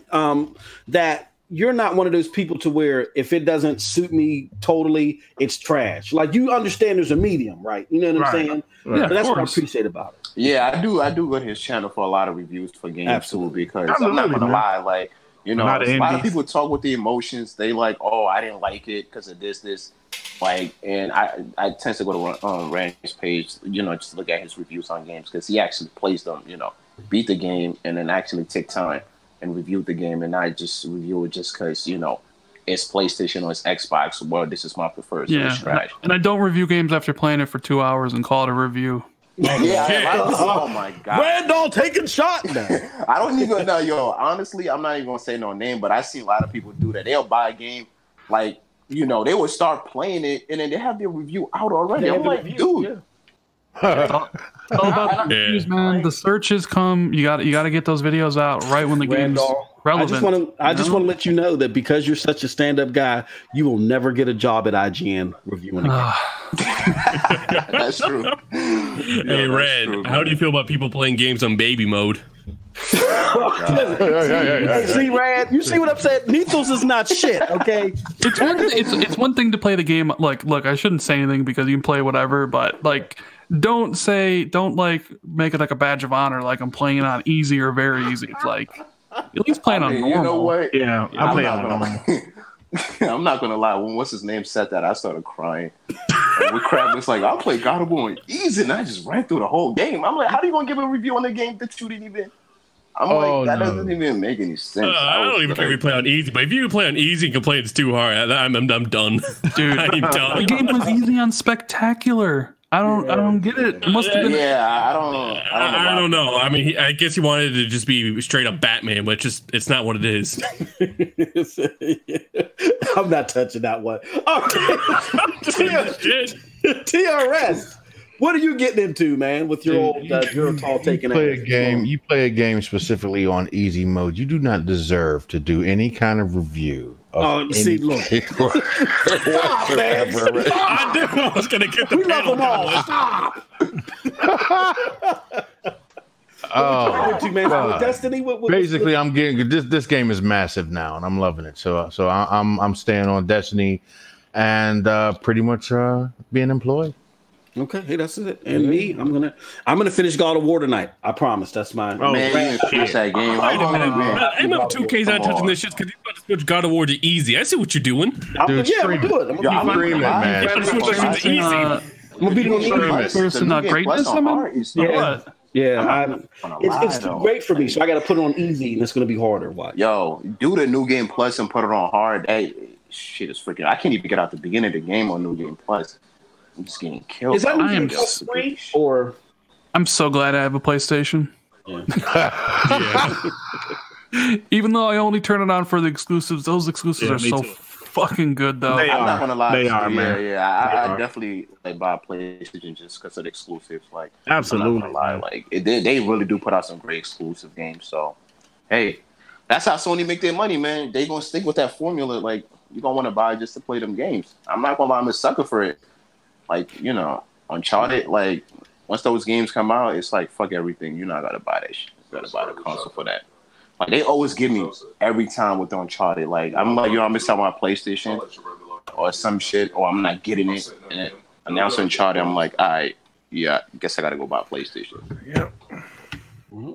All right, people. Well, thank you. This was a stellar show, our most watched show. Thank you, everybody. Thank you, Randall and guests for stopping by. And we will be back next week at 9:30 sharp. I'm sorry, I had a little technical difficulties, but we're going to have some new enhancements. So, as always, you guys have a wonderful, wonderful gaming day.